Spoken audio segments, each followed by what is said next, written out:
The Gram stain is the most widely employed staining method in microbiology. It is a differential stain because it divides bacteria into two classes, gram-positive and gram-negative.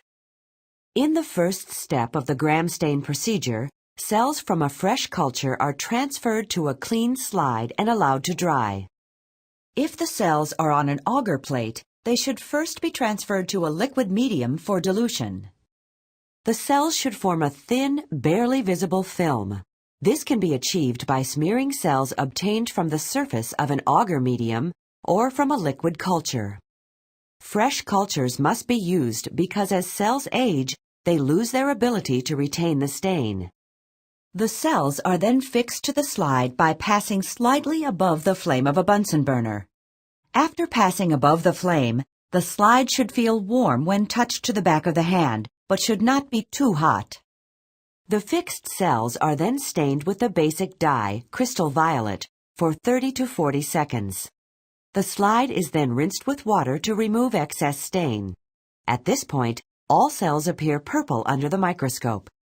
Next, a solution of Gram's iodine is added and retained on the slide for about 1 minute. The iodine combines with the crystal violet to form a di-iodine complex, thereby decreasing its solubility within the cell. At this point, the cells still appear purple. The cells are then decolorized by washing with ethanol or acetone. This is the differential step.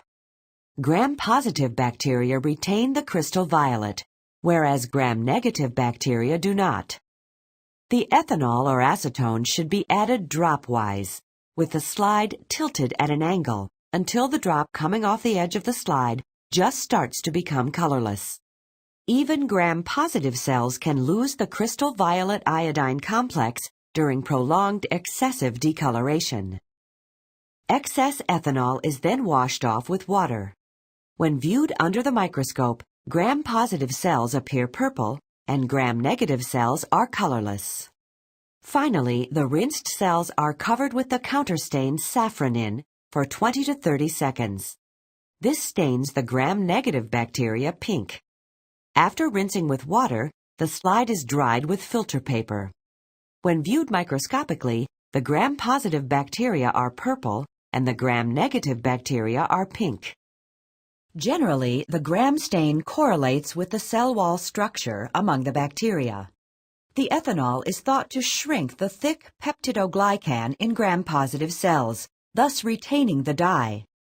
The thick, dehydrated peptidoglycan layer of gram-positive bacteria appears to be a permeability barrier, preventing the loss of the crystal violet iodine complex.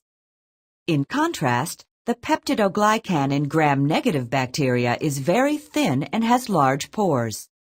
Ethanol may extract lipids and increase the porosity, thus removing the crystal violet iodine complex.